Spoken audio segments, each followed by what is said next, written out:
disappointed and happy for Chris Collins. I mean that. Did a hell of a job rearranging his guys. I thought it was, Young's never played that many minutes in his life, and he's probably one of the tougher kids on their team. And Nicholson has probably career highs, and Roper. And it was a perfect case of guys that probably wanted to be here, a couple of them. Played harder, better. There's a couple of you guys I talk to once in a while, and this is no surprise. We've been living on borrowed time. There's no surprise to this. We were playing very well until we started to think we're an offensive team. In that first half, we shot, at one time we were shooting 60%. I think in that halftime break, we shot 50% for the first half. And I had to remind Christie and Gabe Brown that defense still wins championships and wins big games and wins all games. And I've been telling you guys we've been struggling defensively, and it's just because we're not playing as hard. I've told a couple of you that the turnovers are going to get us, and it's my job to fix, so I'll blame nobody but me. But that game was not lost at the end. It was not lost in the middle. It was sort of lost at the beginning with the start, with a couple of players just walking around. And then, but in my mind, it's been lost since Christmas. You know, it was just, we got a good team. We got good guys. But I think they're reading their press clippings and thinking they're better than they are and thinking they're going to reinvent the way to win. And my staff and I did not do a very good job of making sure that didn't happen. So, whatever questions you got, I'll answer. Tom, here in the back. What did you see in this matchup down the stretch that made you favor Joey Hauser on the floor over Julius Marble, the way he played today? I don't know. We were having, Julius Marble played a lot. Played the most. Down the stretch, he got tired, and I think DJ took him out. But, you know, I don't know. I thought Julius Marble played a lot. In fact, in the second half, you know, we didn't give him as much a chance the first half because we played Marcus. But, I don't know, it's a good question. I'll have to look at that. I don't know. But it wasn't, it was probably more to get some offensive punch because we couldn't score the ball. But give Julius credit, he did a hell of a job. I thought he played pretty well. I thought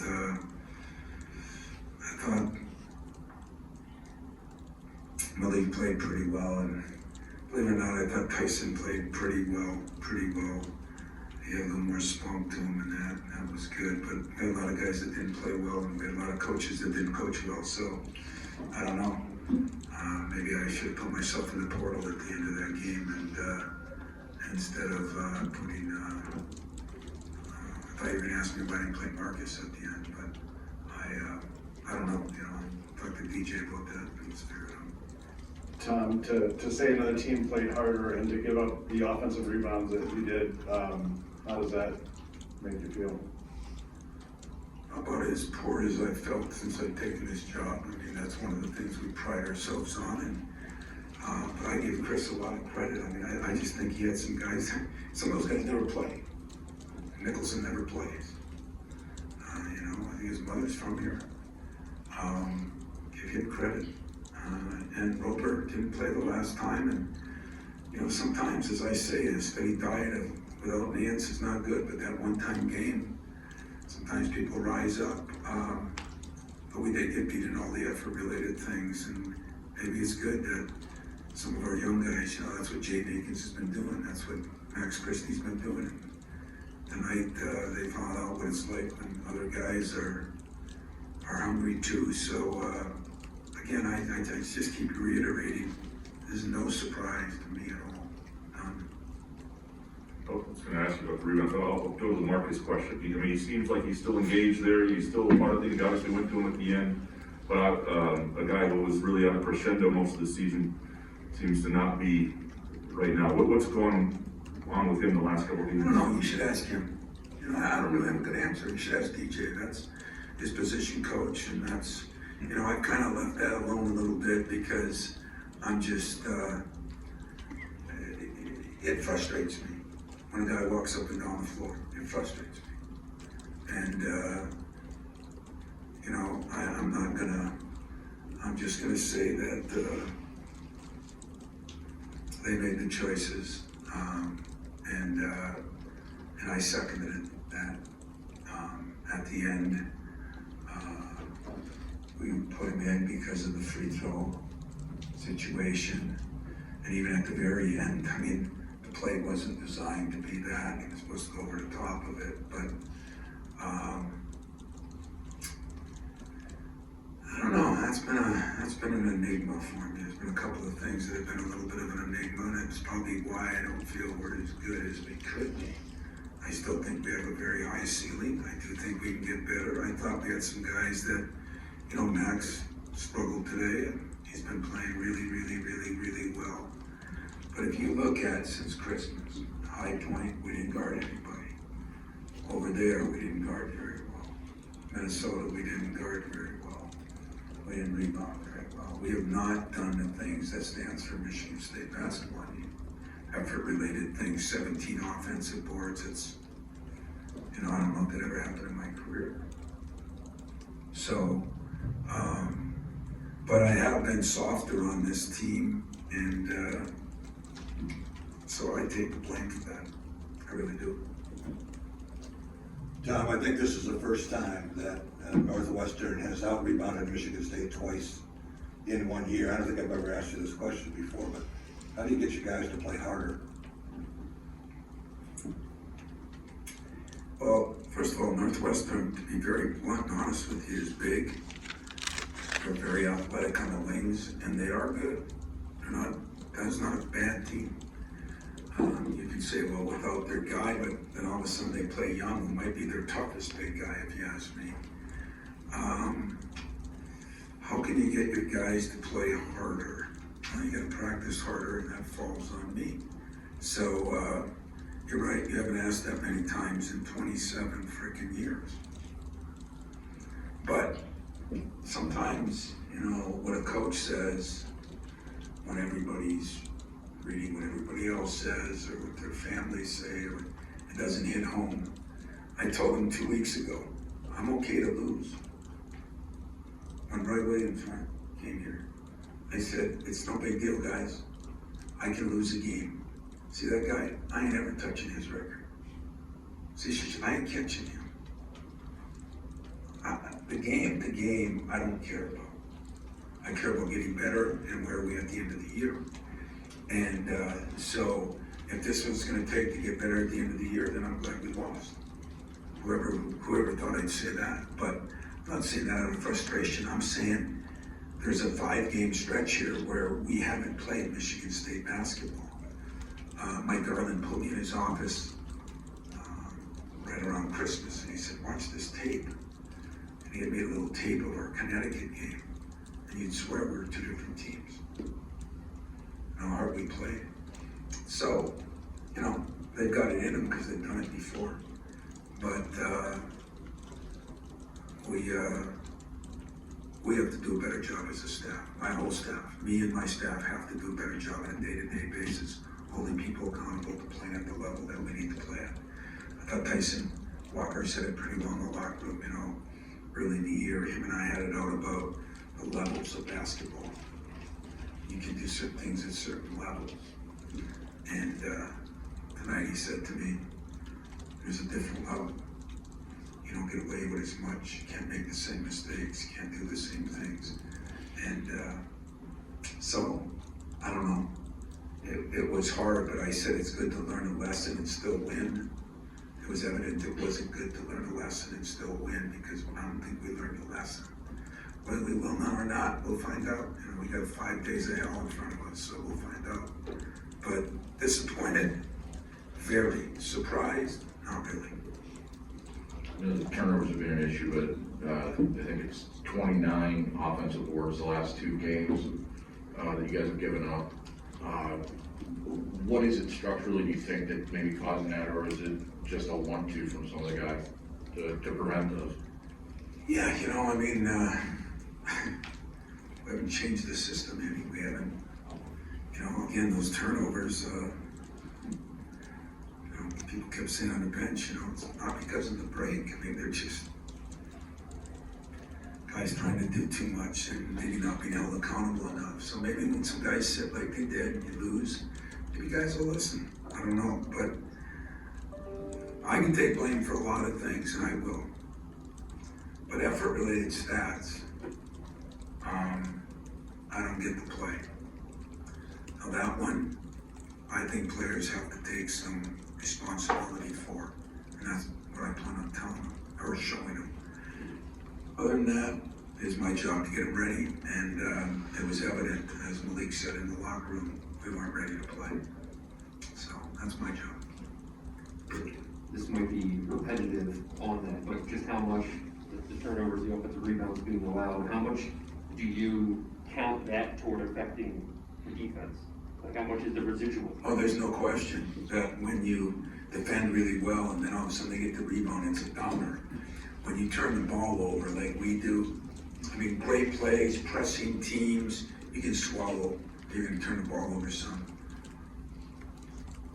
I don't know, you tell me, you guys probably watched it closer than I did. I closed my eyes a few times, but I give them a lot of credit. I think he did a hell of a job, but they don't press. They don't jump into lanes. They don't, I mean, they were some of the most bizarre turnovers, and you've heard that. If I was a alum, if I was a media guy, I'd say you say the same thing every press conference. I have, so I'll take the abuse for that. You're right, but it is demoralizing and depressing, and it doesn't, you know, it doesn't lend to any momentum, you know. So I'd say that's a fair statement. You talked about how the guys haven't really been in it since Christmas. Do you think a loss like this can spark that to get them back into it? I don't know, you know, I mean, I think I got a good team, and, but they're a good team when they're playing hard as hell. We're not the most talented team in America. I think they just wanted to start looking at different things, you know, maybe we'll become an offensive team. Offensive teams don't win a lot of games. I mean, I can tell you a few that were ranked in the top 10 and tried that, you know, whether it's three-point shooting, whether it's this, whether it's that, those teams have taken some losses. The game hasn't changed, you know. Hasn't changed in 100 years. More threes, less post guys, and those are all, you know, different aspects of the game, but the game hasn't changed, you know. Football hasn't changed, you know. Gonna block a tackle, gonna defend and rebound, that hasn't changed, and it won't change no matter what you do. The more threes somebody takes, the more long rebounds. There's actually more rebounds, because nobody shoots as good from the threes, you shoot from the two, so there's more rebounds. And it's your opportunity to get them. I mean, I thought a couple times we contested a shot, they missed the shot, bounced right back. Their guy went in and got it, our guy was leaving. You know, that's our fault, but that's been a problem that we've had, and we've showed them on film, and we just gotta do a better job. We gotta do a better job coaching it. Not playing, coaching. Tom, you talked on Wednesday about how you felt that the team didn't really have a true leader at this point that can pull everybody together when things are going poorly. Did you feel that that lack kind of played a big role in today's loss? Well, when I say we don't have a true leader, I mean, that's, you know, what we're used to here is some leaders like Mateen Cleaves, or, you know, Michigan State's used to Magic Johnson, Mateen Cleaves, Draymond Green, Travis Walton, Denzel Valentine's, guys that, you know, I told you it was funny, we showed our team a tape of the Alabama thing, I think I talked to you guys about, when the defensive back, who was player of the year, kind of went at that guy, like, almost ripped his face mask off. The next play, he made the play. I think we have Craig mentality, you know, like street mentality. there's one thing to be a leader or a good guy. There's another thing to hold people accountable by saying, no, this is the way we're going to do it. And I don't think we have that. But I'll give Malik credit. He spoke up after the game, and I think Malik realizes that. And I thought, I thought Malik spoke up, and I thought Julius. I told you I'm a great body language reader. I'm reading his body language sitting there, and I thought he said, I get it, you were right, I see it. So, those of you that I talked to in the media, I told you I was worried about, we weren't playing as good, and for some reason we aren't defending and we're not rebounding. We've done that. We've done it actually against better teams. We played better against Baylor than we played in some of these games. We played. So I don't think it's that they don't have it, and I don't think it's that they don't know. I just think it's that they're not as focused in on that because maybe they think they can let it a different way, and you can't. So lesson learned. All lessons can't be learned by winning. I've heard that my whole life that, it's good that if you lose a game, you still have coaching points. If you lose a game, Daddy are still hugging you, your girlfriend still wants to go to the movies with you, your buddies want to sit and watch TV with you. As long as you win the game, that's okay to everybody. And so maybe now we'll see. Put our backs against the wall. We got a rugged schedule coming up. We'll learn something about my team. I think the way it sounds, I'm putting down Northwestern. I'm actually building them up. I think they're a good team. I really like Young. I thought he did a great job. I think the difference in this team is Adish and Bilgui are taking better shots. They took a couple, but it wasn't in critical times like it was over there, where I think sometimes people shoot you in and they shoot you out. I thought those guys played very, very, very well. And I thought their role players played their roles to the T. And that was impressive, but I'm not down on my team thinking we're not any good. I just didn't think we played very good. I don't think we practiced as good. And I think even my staff were just letting too much go in practice. And you don't get as much practice time when you get to this time of year. It's been strange. So we got a lot of work to do, but we're 14-3. And, I've been beaten in the national championship here by Wright State. I've been here, done this before. It's just, I think you're concerned. I'll bet you if each one of you called me, you'd say the same thing I said. Yeah, that High Point game you didn't. Then that Northwestern game over there, and the Nebraska game you didn't. You could see it coming, and that's what it was, yeah. 5 in a row. What's that? 5 times in a row, right? Kind of, where we haven't played with the same, we're not out rebounding people like we were. But, our stats, we're leading the league, or one of the top 2 teams in field goal shooting. I think we're the top team in 3-point shooting.